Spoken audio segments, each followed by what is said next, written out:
Allez, bonjour lecteurs de notre chaîne YouTube et au membres du forum de rcmag.com. Alors aujourd'hui, je suis à Agde, il y a une course qui s'appelle la Ruée. Alors, malheureusement, j'ai pas trop le temps de m'intéresser à cette course parce que cet après-midi, j'ai de l'écolage à faire avec un centre aéré pour la promotion de la voiture RC avec les petits MTX, mais je vais en profiter quand même pour vous présenter. Là, vous voyez, il y a le circuit crawler. Il y a un superbe circuit crawler ici, regardez, avec la cascade.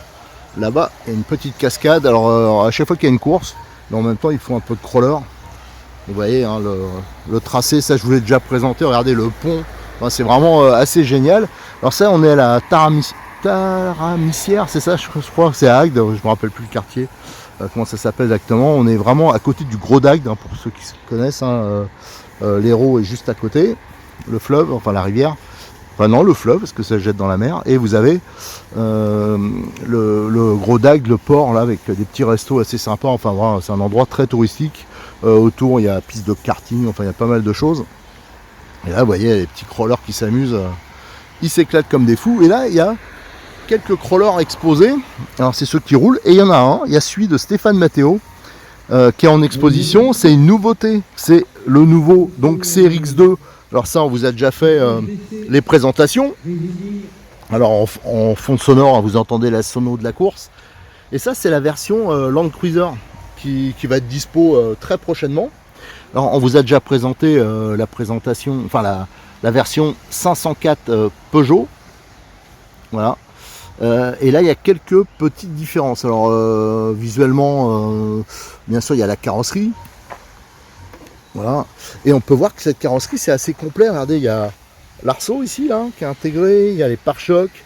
Il y a les marchepieds, les rétroviseurs. Il y a élargisseur d'ailes. Il y a les gros pare-chocs, là. On peut mettre des feux avec les crochets. Il y a même, regardez, pour le filtre à air, là, le schnorkel. Je ne sais pas comment ça s'appelle exactement. Voilà. Et la différence, si vous avez suivi le CRX2, au niveau de la carrosserie, la 504, ça bascule. On peut faire une articulation sur l'avant. Ça bascule sur l'avant. Là, la différence, c'est que ça bascule sur l'arrière. Ça veut dire, là, vous soulevez. Regardez, normalement. Regardez, voilà. Et ça, c'est hyper pratique. Alors, on voit la différence, elle est là. L'articulation, donc là, c'est une pièce qui sera spécifique, je suppose. Ah, tiens, je vais mettre l'éclairage. Ça sera mieux. Voilà. Parce que là, il y a un contre-jour. Il fait pas très beau. Donc on voit, c'est une pièce qui est spécifique, je pense, à cette version. Et on voit le pare-choc, ça se prend sur le pare-choc à l'arrière, qui est assez balèze et qui est renforcé ici. Il y a des renforts là, des renforts ici. Enfin, c'est une carrosserie quand même qui est bien blindée. Là, c'est bien épais aussi. Donc ça, c'est plutôt pas mal. Tandis que 504, je rappelle, c'est articulé devant. Là, il y a une articulation spécifique. Donc c'est pas tout à fait les mêmes voitures. Et on voit surtout le pare-choc, il est énorme devant. Donc ça, c'est plutôt sympa, je trouve. Alors là, il l'a monté en version un peu, je pense, comme s'il propose par la suite des RTR. Donc avec leur cerveau là qu'on voit sur pas mal de crawlers de la marque. Donc le 21 kg, les fameux amortisseurs avec les ressorts intégrés, les marchepieds. Alors d'ailleurs, ça me fait penser, il faut que je finisse le montage de la mienne là, parce qu'il y en a une que j'avais mis de côté. Et il y a eu des compétitions, ça j'ai été obligé de mettre ça de côté, et surtout de l'actualité. Mais ça, je vais reprendre ça dès demain. Là, on voit, il a les moteurs crawler. Alors ça, c'est des moteurs brushless connect. L'avantage, c'est qu'il n'y a pas à avoir un régulateur séparé, un contrôleur séparé. Là, c'est intégré, donc c'est moteur contrôleur. Ils ont mis l'interrupteur là. Là, on voit donc encore ces fameux amortisseurs. Enfin, c'est assez classique. Moi, je trouve quand même que c'est un gros progrès par rapport au CRX1. La voiture est beaucoup plus simple. Et là, vous voyez, vous rabaissez la carrosserie, ça tient. L'avantage, c'est qu'il n'y a pas de clips à l'extérieur, rien. Je trouve qu'elle a vraiment une petite gueule sympa. Alors, je rappelle, c'est conception française. Et il y a sûrement des options, tout ça, qui sont fabriquées en France. Et là, on voit les nouveaux ponts. Il y a très peu de pièces. Regardez les cardans coulissants, les superbes cardans homocinétiques coulissants. En fin de compte, il y a très très peu de pièces qui sont reprises à la première version du CRX1. Même les roues, les pneus sont beaucoup plus petits, les jantes aussi, c'est beaucoup plus réaliste.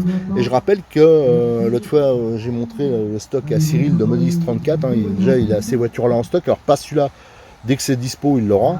Pour l'instant, il a la version 504, il n'y a que celle-là qui est dispo. Mais il a les jantes ils vendent, ils ont ouvert toute une gamme de jantes en aluminium, en acier plutôt. Donc ça c'est efficace pour la motricité, tout ça. Et surtout une gamme de pneus qui sont vraiment à des prix intéressants, parce que ces derniers temps, c'est vrai que ça a plutôt tendance à s'envoler les tarifs pour tout ce qui est crawler. Et là c'est disponible en France, il n'y a pas besoin de commander à l'étranger. Donc ça c'est plutôt un bon point. Voilà ce que je voulais vous présenter, hein, cette nouvelle version que je trouve du CRX2 qui m'étonne un peu, hein. Je ne m'attendais pas à ça parce que je m'attendais vraiment que ça soit juste une adaptation de la carrosserie, mais simple, en reprenant les principes qu'il y a sur la 504. Mais non, vous voyez, c'est quand même très différent. Il y a le sens d'articulation est différent de la carrosserie. Donc automatiquement, ça fait les pièces à l'avant, à l'arrière sont différentes aussi. Donc c'est vraiment un kit, d'investir dans des moules comme ça, c'est pas rien, hein, c'est pas de la bidouille. Voilà, c'est ce que je voulais dire. Donc on peut les féliciter pour ça. Allez, de toute façon, je vais me lancer à faire. J'ai plein de vidéos à faire. Je vais le faire en photo aussi, en détail, et je vous publierai tout ça sur le forum de rcmag.com.